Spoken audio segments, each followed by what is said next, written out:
Oscillators are a core electronics component that control the timing for devices ranging from your watch to your laptop and mobile phone processors to even controlling the display of the device that you're watching this video on. In a nutshell, oscillators can generate AC voltage signals from a simple DC voltage source. That means they can create AC voltage graphs that look like this from a very simple and boring DC voltage graph. In this video, we learn about how oscillators work, the different terminology associated with oscillators, and also the different types and use cases for oscillators. Now, before we dive into oscillators, we must learn about this one term called frequency. A wave frequency refers to how often a wave completes one full wavelength or one wave cycle within a set time frame. A higher frequency wave signal looks something like this, with more wave cycles fit inside this voltage versus time graph with a very short peak to peak distance. Meanwhile, a lower wave frequency looks more stretched out, something like this, and can fit less wave cycles in the same duration of time in this voltage versus time graph. This frequency is often measured using something called hertz, which refers to the number of wave cycles within 1 second. Now, going back to oscillators, there are two different types of oscillators: sinusoidal and non-sinusoidal oscillators. Sinusoidal or harmonic oscillators provide more natural looking sine-like waves. Such oscillators typically range from 20 Hz all the way up to 1 GHz. Diving a bit deeper, we actually have two different types of sinusoidal waves. There's a damped and undamped waves.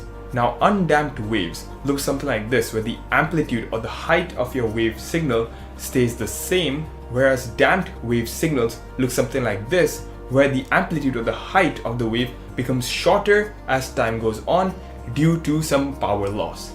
Now let's go back to the two different types of oscillators. Remember there was a sinusoidal oscillator? Well, there are also non-sinusoidal oscillators, also known as relaxation oscillators. These non-sinusoidal oscillators create waves that look like triangular waveforms, square or rectangular waveforms, or even sawtooth waveforms. Such oscillators typically have frequencies ranging from 0 Hz all the way up to 20 MHz.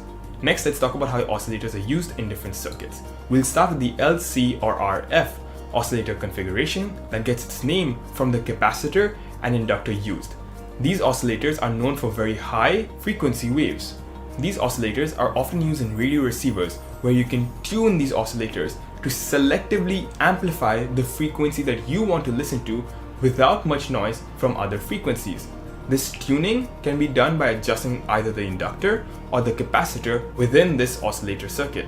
Next, we have the RC oscillators that are created using resistors and capacitors, and these oscillators, unlike LC oscillators, create low frequency waves. These oscillators are often called audio frequency oscillators due to their ability to generate audio frequency signals. Next, we have the negative resistance oscillators that use the negative resistance characteristics of its electronics devices, such as tunnel devices. We also have the UJT relaxation oscillators that use both capacitors and resistors to create those sawtooth waveforms that we were talking about earlier. Next, we have the common crystal oscillators that use quartz crystals to generate very stable frequencies up to 10 MHz. A cool alternative to the crystal oscillator is a MEMS oscillator, which is basically a microscopic tuning fork that's used to create these oscillating frequencies. As a cool fact, some iPhone models actually use this MEMS oscillator, and if you have seen the recent news articles, this is the very reason why recent iPhone models have failed in a very helium-rich environment, because these MEMS oscillators used inside these iPhones are sensitive to these helium-rich environments. Lastly, I want to leave you with the 555 timer circuit IC. This incredibly powerful circuit is often used as a variable oscillator by hobbyists like you and me in their projects. Anyway, that's it for this video tutorial. Thanks for watching.